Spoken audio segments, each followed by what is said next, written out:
600 మంది అనర్హుల పైన కలెక్టర్ గారు దాన్ని సర్వే చేస్తే 600 మంది అనర్హులకు ఇచ్చిన వాళ్ళ వారి అన్ని కూడా ఇలా క్యాన్సల్ చేసి మనం చర్యలు తీసుకోవాలి కదా. అదే మాదిరిగా డబుల్ బెడ్రూమ్ ఎవరికి పాపన పోలే దళితులకు 3 ఎకరాల భూమి ఇస్తానడు, 12% రిజర్వేషన్ ముస్లింస్ కి ఇస్తానడు, 12% రిజర్వేషన్ ఇలా ఎస్టీలకు ఇస్తా అని చెప్పిండు. ఇవాళ దళిత బంధు ప్రతి ఊరు ఇస్తా అని చెప్పిండు, బీసీ బంధు ఇస్తానడు, గిరిజన బంధు ఇస్తానడు, అన్ని బంధు పెట్టిండు. ఆయన బంధు పెట్టింది కాబట్టి ప్రజలను ఆయన బంధు పెట్టింది ఇవాళ.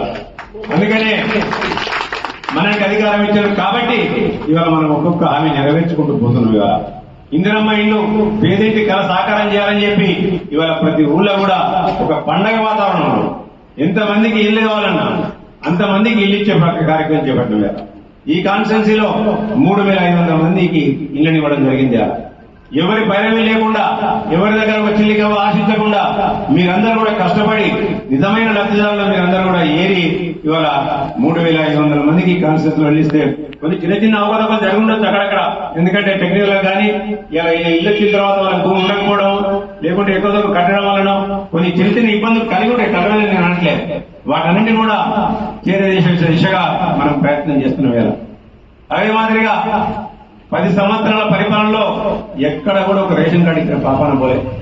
ఈ పక్కన సిరిసిల్ల అంత్యోదయ కార్డులు కాంగ్రెస్ పార్టీ హయాంలో 15,000 కార్డులు ఇస్తే ఈ ప్రభుత్వం గత ప్రభుత్వం వచ్చిన తర్వాత 8,000 కార్డులను తీసేసింది. కానీ మళ్లీ మనం అధికారంలోకి రాగానే ప్రతి ఒక్కరికి కూడా రేషన్ అందాలి, అది జీవించే హక్కు ప్రతి ఒక్కరికి కూడా ఉంటుంది. కాబట్టి ఇవాళ రేషన్ కార్డులు అన్ని కూడా ఒక పండగ వాతావరణంలో మనం రేషన్ కార్డులను కూడా ఊరు రైతున్న వైనాన్ని మీరు అందరూ కూడా చూసింది. ఇవాళ ఆ గత ప్రభుత్వంలో ఇంటికి కోడలు కొత్త వస్తే అలా రేషన్ కార్డుల పేరెత్తారు. పెళ్ళైనాక 2 ఏళ్లకో 3 ఏళ్లకో మన ఇంట్లో చిన్న పిల్లగాడు వస్తే ఆ పేరు కూడా రేషన్ కార్డులు లెక్కలే. కానీ ఇవాళ అందరూ కూడా ఇవాళ హాయిగా